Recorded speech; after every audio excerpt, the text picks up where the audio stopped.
கோடை காலம் தொடங்கிடுச்சு. ஏற்கனவே உச்சி வெயில் மண்டையை புழக்குது. இன்னும் 3 டிகிரி அதிகரிக்க போதும். இது வரைக்கும் வந்ததுலே இதுதான் மிக கொடுமையான கோடையாக இருக்க போகுது அப்படின்னு சொல்கிறாங்க.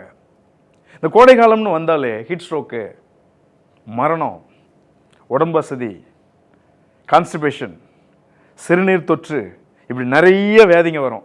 இதுக்கெல்லாம் என்னப்பா பண்ணலாம்? ஒரு சொல்யூஷன்.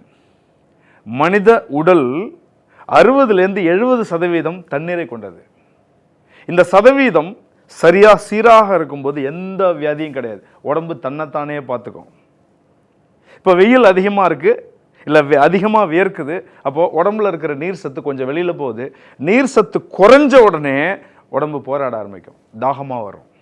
அப்பையும் கண்டுக்காத போது வேர்வையை குறைக்கும், அப்போ உடம்பு இன்னும் சூடாகும். அப்போது சிறுநீருக்கு அனுப்பக்கூடிய நீரை அது கண்ட்ரோல் பண்ணும், உடம்பு இன்னும் சூடாகும். அடுத்தது பிளட்டு திண்மையாகும். இப்போ ஹார்ட் பீட் இன்க்ரீஸ் ஆகும். இப்படியே ஒன்று உடம்பு அசதியாகும், கீழே விழுந்துருவாங்க. இப்போ பயமுறுத்துறியப்பா, சம்மருக்கு பயமுறுத்தல, உண்மையாக சொல்கிறேன். அப்போ இதுக்கு என்ன வழி? எளிய வழி, எல்லாரும் செய்யக்கூடிய, நீங்கள் தினம் செய்யக்கூடிய ஈஸியான வழி, தண்ணி குடிக்கிறது தான் ஒரே வழி. அப்பப்போ கொஞ்சம் தண்ணி குடிங்க. நாள் முழுக்க மொத்தமாக 3 லிட்டர் தண்ணின்னு சொல்கிறாங்க. தாகம் எடுக்கும்போது தண்ணி குடிங்க. கொஞ்சம் நேரத்துக்கு அப்புறம் ஒரு 2 வாய் தண்ணி குடிச்சிக்கிட்டே இருங்க.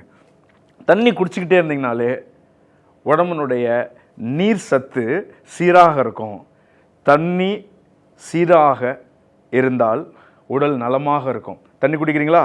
நான் தண்ணின்னு சொன்னது H2O, வேறு தண்ணி இல்லை.